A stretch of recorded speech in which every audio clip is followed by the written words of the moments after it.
So welcome to one of the York Festival of Ideas sessions. My name is Sarah West and I'm a professor here at the University of York and also director of the Stockholm Environment Institute, which is an environmental science policy institute. I'm chairing the event today and it's my absolute pleasure to welcome you here today. I'm just going to introduce our speaker and then we will get started. This is Siddarth. He holds a BA in Biological Sciences from the University of Oxford, an MBA from Stanford, and an MPA from Harvard. And I said, I don't know what an MPA is. So this is like a public... It's a policy thing. A public policy degree. He previously worked in corporate sustainability for McKinsey and environmental policy for the World Bank, and was a writer at the Financial Times, and he's now based in London and works in climate and nature investing. So today he'll be speaking to us about his new book, The Case for Nature, Pioneering Solutions for the Other Planetary Crisis. And I've read this book, and it says here it's radically hopeful manifesto, and I agree with it. I don't know how many else of you have read it, but I do find it really hopeful and uplifting. And it sets out how we can use groundbreaking natural capital frameworks to make our economies work with, not against, our planet. So over to you, thank you. I will tell you a little bit more about what I do in a bit. That bio I find incredibly embarrassing because it's just a kind of credential after credential. But really, I think the thing I want to say is this is the thing I love. I mean, writing the book was a huge pleasure because I got to visit all of these amazing places, speak to some incredible people on the ground actually doing the work. And it's really easy for me sitting here to report on this, but what we're really here to do is talk about the things that are actually happening out in the world that are incredibly exciting. So here's my plan for today. We're a nice small group, so if you have burning questions at any point, just raise your hands. We can get to that at any point in the session. What I'm going to start with is a reading from the opening chapter. I think it sets up the kind of overall plan quite nicely for essentially the case I make. I can tell you a bit about what I do now and how it relates to the ideas in the book. I'm then going to offer some reflections on the past year, particularly in the context of the election coming up and UK policy. I'm sure you have some questions on that. And then lots of time for Q&A. So hold your questions, but also feel free to jump in at any point. So, see if that works. Perfect. That's this kind of setting for the first bit of the chapter. So picture that. That's actually where I finished the book. And when I start reading, imagine yourself in that setting, I guess. To our right, just across the Monsuno River, lay a forest of sal trees. The constant hum of cicadas in the undergrowth, punctuated only by the escalating call of the Indian cuckoo. Just minutes away from where we now stood, precisely the area's newly dominant male tiger, Nila Nana, marking his territory as he strutted across the clearing, deers catching in his wake. On the near side of the river, this way, was a different landscape altogether. Field after field of paddy, dotted with the colourful mud and terracotta houses typical of the Gonda and Naga tribal communities. By contrast, the tractors and shiny motorcycles parked all around the place represented the recent, if still modest, prosperity of much rural India. A few decades ago, the two vistas might have been indistinguishable. In 2022, the difference was night and day. The core zone of the celebrated Kanha National Park, the bit you see on the far end, had remained largely pristine, supporting a rebound in tiger populations as poaching pressures within the park eased. The challenge lay in the so-called buffer zone to our left. The legacy of relocations of tribal villages out of the park, combined with India's recent economic growth, had seen rice paddies and roads displaced what had once been a thickly forested corridor to tiger reserves further afield. A previously vast, interconnected natural ecosystem across the central Indian highlands was becoming little more than a set of scattered wildlife refuges in a landscape increasingly defined by human influence. That's exactly what you see in this picture. A week later, I encountered a similar scene in central Indonesia. Emerging from the ocean after a series of amazing drift dives among manta rays and sharks in Komodo National Park, I came across the sorry sight of a 5-foot-long Komodo dragon stepping gingerly over bottle caps and plastic bags that washed up daily on the shores of Komodo Island. Seen from above, the verdant protected islands of the Sape Strait mark a striking contrast with the boomtown of Labuan Bajo, where concrete radiates out from what had just years ago been the richly forested western tip of Flores. Both Kanha and Komodo, success stories of an early wave of 20th century environmentalism, are exemplars of conservation, of fortress-style conservation, a philosophy that seeks to define protected areas, protect them, and typically rid them of human influence. But both are now bumping up against the limits of what fortress conservation can achieve, surrounded as they are by growing economic pressures. Built infrastructure, agriculture, timber harvesting, and pollution of all sorts are chipping away at the broader ecosystems, even as the core areas remain well protected. Against the backdrop of an escalating climate crisis, they risk being overlooked amid a well-intentioned global shift in focus to tackling greenhouse gas emissions. But the biodiversity crisis we're plunging into is just as perilous and urgent for everyone on the planet. India and Indonesia are not alone in their struggle to balance economic development and conservation, to find ways to make space for nature while doing right by their people. But it was with places such as this in mind, with their complex local dynamics and competing priorities, that I set out to write this book and make the case for nature. A case that appeals to both the head and the heart, and that offers a radical, hopeful, and hopefully pragmatic path forward to regenerate our planet and revive our economies and societies along the way. Central to this case I want to make are a set of ideas and recent developments that are grounded in the notion of natural capital. The baseline of this approach is that the natural world is priceless, but that doesn't mean it doesn't have value. We're all familiar with the concepts of financial capital, perhaps even human capital or social capital. Natural capital is simply a framework that allows us to recognize a sliver of the value that we derive from the natural world. The ways in which our natural assets, like forests and oceans, can provide a range of ecosystem services that represent economic and social goods. These services range from really tangible ones, like timber and agricultural products, but clean air, clean water, carbon storage, fertile soils, pollination, to the intangible cultural and spiritual value that complements them. If we are to meet the imperative to protect and restore our planet, we can no longer treat nature as a distant wonder to be enjoyed on occasion before we retreat once again to modernity. Natural capital fundamentally underpins our well-being, and it deserves a central place in our economic framework. In an economy roiled by crisis after crisis, it can feel at times like the only option we have is to rip it all up and start again, to embrace degrowth or dramatically curtail the market economy. But the market is a social construct, and one that's largely been governed with a narrow set of financial aims in mind. With time running out, I argue that we need to make a serious effort to fold nature's value into the system we already have, one that has, to its credit, brought remarkable progress and improved living standards for many, but it's clearly gone too far in the direction of environmental destruction.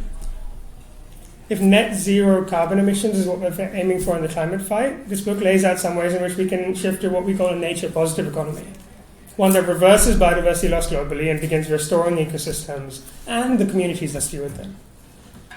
There's nothing incremental about this vision. We made this economy. Now we can remake it. We can begin by simply viewing nature differently. I hope the ideas in this book will lead you, like me, to believe that protecting and restoring nature is firmly in our economic interests, but also, crucially, the right thing to do on moral and spiritual grounds. That nature needs to be bound closely to our societies, taking a cue from a range of local indigenous worldviews, rather than set apart in fortresses. I'm going to skip the bit that talks about the actual facts of the biodiversity crisis. There's a lot of really depressing facts in there. There's a piece here that I think is worth reading out. So, all of this has taken place against the backdrop of rapidly changing and warming climate. I know many of you probably have come here well aware of the climate crisis and what's going on. We've had a string of incredibly hot years. Just the last couple of years, we've had unprecedented wildfires that have burned vast areas of California, Canada, Australia, Indonesia, even Europe, and huge parts of Siberia. We had powerful storms that have wreaked havoc in the Caribbean and the Indo-Pacific, and now Latin America. Pakistan has suffered the worst flooding in its history. England suffered the wettest year in 185 years. Famine has stalked parts of Africa yet again, despite efforts to reverse falling crop yields.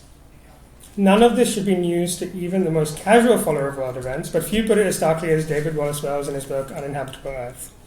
Countering the notion that we've entered a new normal, he writes, the truth is actually much scarier. That is, the end of normal, never normal again. We've already exited the state for environmental conditions that allowed the human animal to evolve in the first place. The climate system that raised us and everything we know as human culture and civilization is now, like a parent, dead.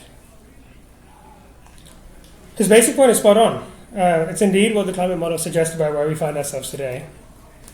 And to be sure, we need to work ever harder to limit warming to 1.5 or 2 degrees. And we seem to take backward steps all the time. But at the very least, our steps forward on carbon cutting are belatedly gathering pace. The same cannot unfortunately be said of the biodiversity crisis. For all the attention that the annual climate conference, like the Glasgow one in 2021, and more recent ones get, few people realize that there's been a parallel set of biodiversity conferences, biodiversity COPs, that have been limping on for decades. 2 meetings ago, we had the Kunming biodiversity COP postponed twice because of COVID. It eventually happened in Montreal, and it did yield a really important new framework, the Global Biodiversity Framework. The truth is we've missed every single biodiversity target we've set ourselves. Not a single one of the IC targets has been met. 3 decades on from that first convention, the Rio Earth Summit, which spawned 3 conventions, Climate COP, Biodiversity COP, and a separate conference on reversing desertification, there's still a need for greater recognition that the biodiversity and climate crises are deeply intertwined. Tackling climate change simply cannot be done without tackling agriculture and deforestation that currently account for 1/5 of global emissions. And restoring natural sinks, forests, wetlands, peatlands, and the like, can reverse warming by drawing down billions of tons of carbon. Climate change in turn is speeding up the collapse of biodiversity, as species everywhere struggle to adapt. But here's the bit I think I reflected on and thought, it's worth really making the case for nature and not the case for nature and climate in one book. Because the decarbonization agenda has pulled steadily ahead of the biodiversity agenda, as businesses and governments are slowly but surely setting net zero targets, investing in renewables, and taking new bets on climate-related technologies. I take heart from this, from the scores of peers who are now pivoting their careers focused on tackling the climate crisis. I chose to focus this book on nature in part because I noticed that those around me, the current or soon-to-be leaders in their respective fields of business, technology, policy, academia, were finally waking up to the energy climate challenge while often remaining in the dark about the extent and the importance of the biodiversity crisis. This was never for a lack of interest.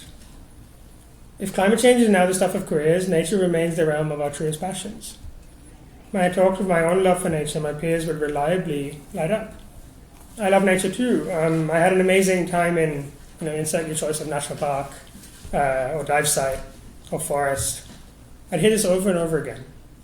We'd exchange notes about dives and hikes. We'd speak of the peace that a walk through a green space always brings. This is, in my mind, the largely positive legacy of the nature conservation movement, the one that spawned those fortresses. It's inspired successive generations to look upon nature with wonderment and benevolence. This movement, exemplified by the creation of national parks like Kanha and Komodo across the world throughout the 1900s, though often to the violent exclusion of local indigenous people, a theme we'll come back to later on, and the successful protection of a handful of charismatic species, which achieve remarkable tactical gains. Human beings' irrepressible love for the natural world has been channeled into a powerful and primarily ethical argument for preservation. The logic, to put it in deliberately reductive terms, is clear and compelling. We should set aside areas for plants and animals to thrive, for us to visit and marvel at, even as we continue hurtling towards modernity in our own economies and societies. No wonder that in many of these conservation conversations, nature was spoken of as separate from the modern world. When I broached the idea that it might also make practical sense to value and invest in nature, I'd usually get puzzled looks from the same people who had by now made the link between an escalating climate crisis and its direct and all too real threats to our economies and societies. People who had become firmly convinced that climate action was in our economic, perhaps even selfish, interests. It was arguments like these that had led to a cascade of new net zero commitments and the accompanying billions in investment in the years since Rio and Paris. In each of these conversations, I learned something about collective failure to communicate the urgency of this other crisis, to pluck nature from the realm of the nice-to-haves and place it firmly within the universe of existential questions. To build on the work of that first wave of environmental concern, it's become increasingly clear to me that we have to make a broader and deeper case for nature, to elevate natural capital alongside its similarly overlooked cousin, human capital, to equal prominence within the financial system that we know too well.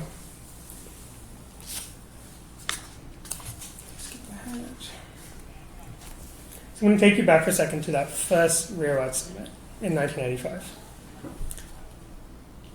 So in 1985, a speaker on the floor issued the following warning at a public hearing the years that led up to that summit. You talk very little about life, they said. You talk too much about survival.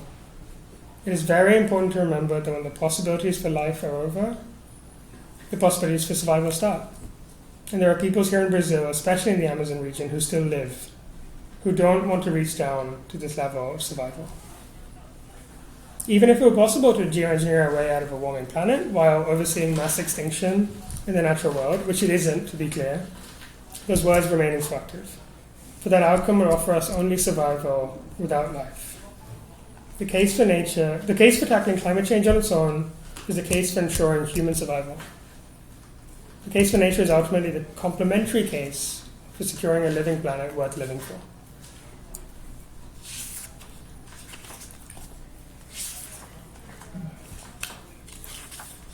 I'm going to pause there actually for any burning questions, and then we'll keep going. So as Siddarth said earlier, if there are questions as we're going along, then you are very welcome to ask them. Otherwise, okay, Brilliant. Let's carry on, and then we'll ask questions after. Thank you. Brilliant. So the declarative nature of this book's title belies a certain complexity, for there are ultimately several sorts of cases for nature. Scholars far more qualified than I have explored the economic arguments for preserving nature and the notion of natural capital for decades. This is actually a concept that's been living in academia and breathing and coming to life for a very long time. Activists and artists have made intrinsic cases for nature.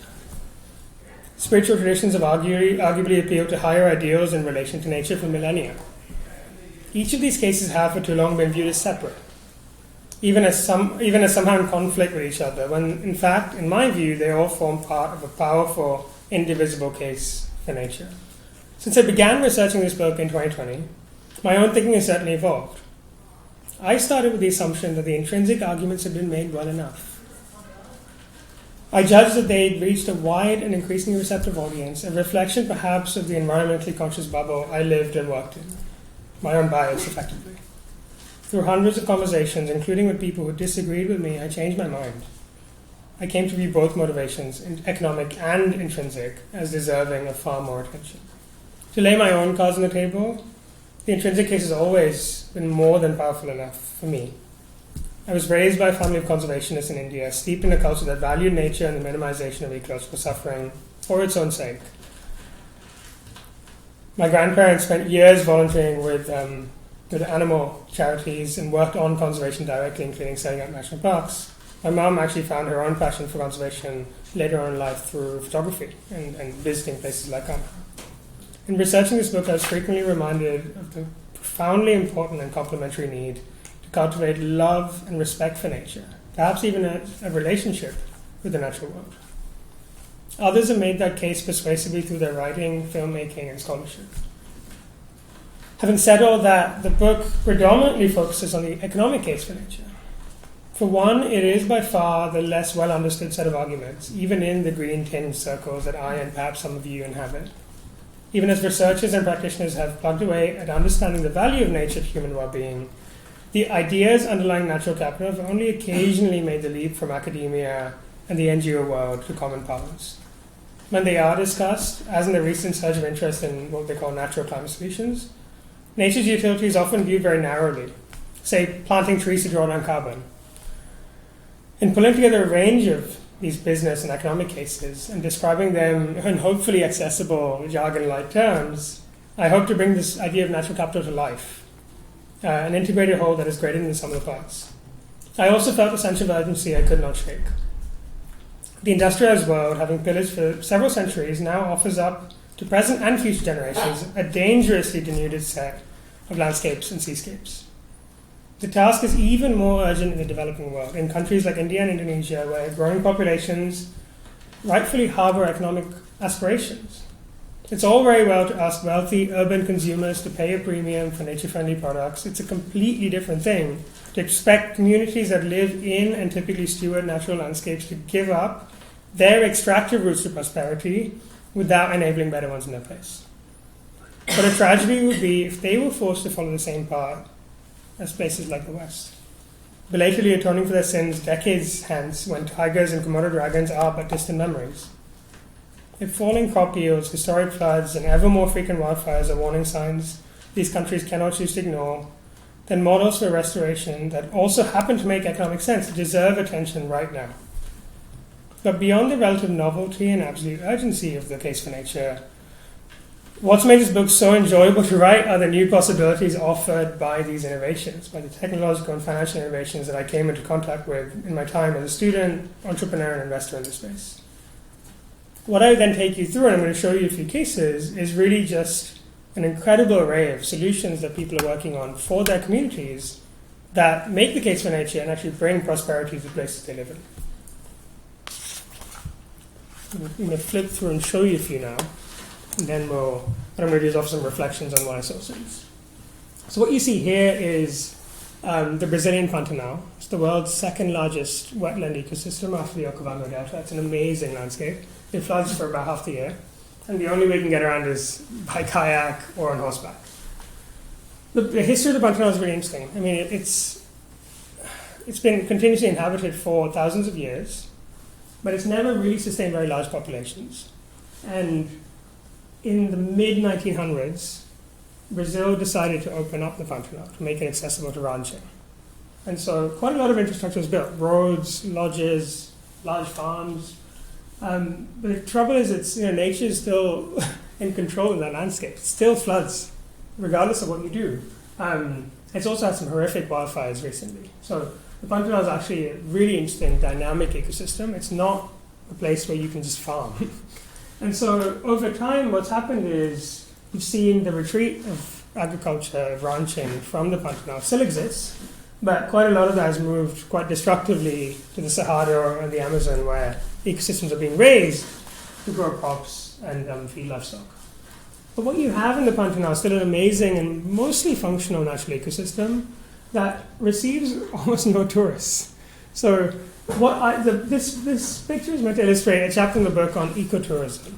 And it's a big topic. In some ways, it's the oldest case for nature. It's been going on for at least 100 years, if not more, since the advent of modern tourism. And tourism hasn't always been a good thing, and we can accept that. There's lots and lots of places that have been absolutely destroyed by mass tourism. I used to live in Bali, where I worked on plastic pollution, and the southern part of Bali is completely destroyed.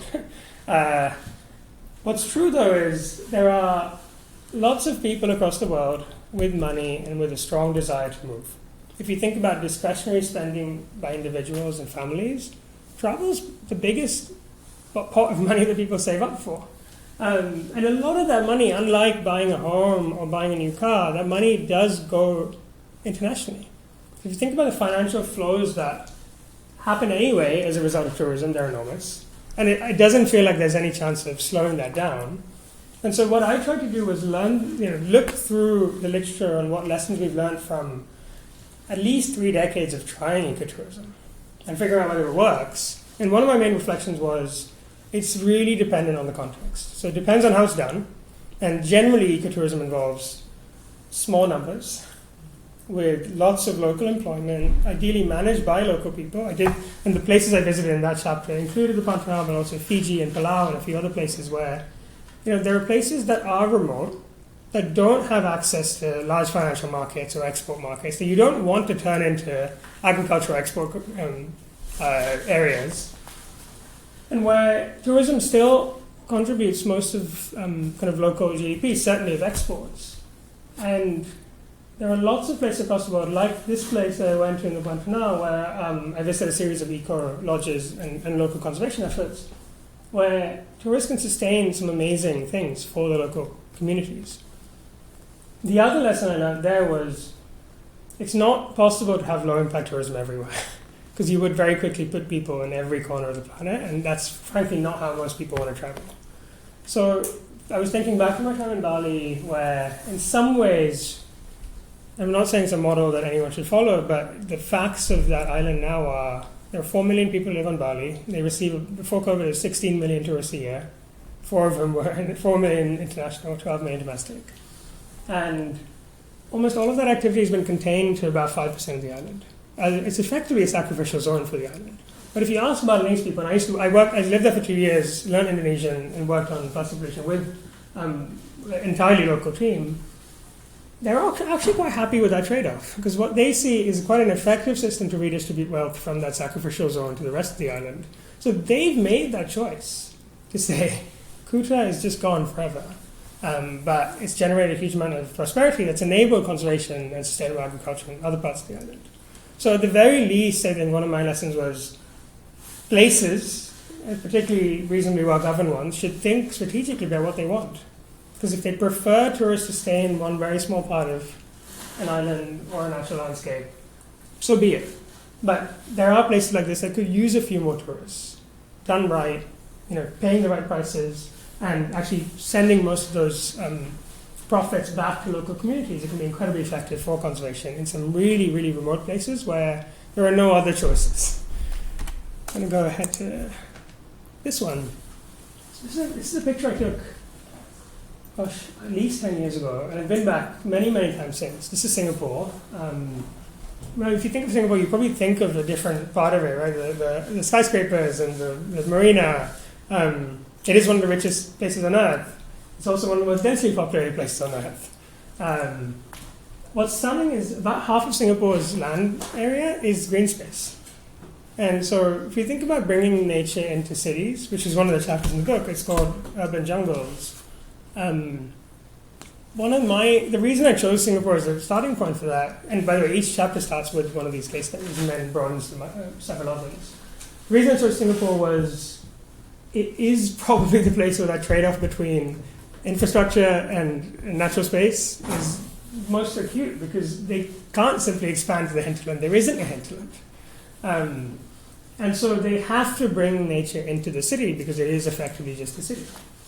So that's called Gardens by the Bay, and over several decades, quite a few parts of Singapore have started to look like this. And I looked at a case where they once had a canal essentially made of concrete and a water treatment facility right in the center of the island, where lots of people lived, and it was a dead zone, right? It was expensive to run and kept breaking. No one could use it because it was just concrete. And there was clearly no ecological value, and so what they did is called Angkor Bishan Park. They turned that concrete, essentially water facility, into a natural ecosystem that does exactly the same thing. So it filters water, stores it, and makes it available for citizens in a very small country. But what was super interesting, and some of you, this might be interesting to folks at York, they actually did a before and after regression discontinuity study on what it looks like for outcomes within the communities that live in that area for mental health, physical health, for public spending. And the city actually saved money on this. They saved money because the maintenance costs went away, of course. But they also saved money because of the benefits to people's physical health. They had now space to walk and run and bike and do all those things. And they also saw lower mental health spending as a result. So it's just one case, but honestly, intuition is probably a better guide than that study to this. Like, everyone knows what it feels like to be in a natural space and take a walk, get some fresh air. Places without access to green space really suffer. And so really this chapter is about the value, not just for public health, but for climate resilience and for just places that are nicer to live in, if we can bring nature in.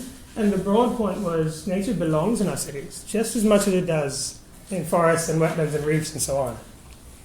This one's really interesting. So quite a lot of what I have in the book, so I'm going to flip back. There's lots of cases of amazing companies being built in this space. This is actually a friend of mine from Kenya and his team, and they're using technology to measure ecosystems with unprecedented levels of precision. It's amazing because it enables, the thing about nature is no one knows what's going on. And so we assume we can't measure it. But actually, things like this basically lie down. So you shoot out lasers, you map the 3D structure of a place, you figure out what's going on. There are lots of things that have gotten cheaper and cheaper and cheaper every year. So now we can actually, not to 100% precision, but to incredible precision, figure out what's actually going on in ecosystems. Which means we can design solutions that reward people for outcomes rather than just for practices. So this is a community conservancy. It's actually also an ecotourism site. But unlike the Pantanal, there are lots of people who live in Amboseli and that surrounding region.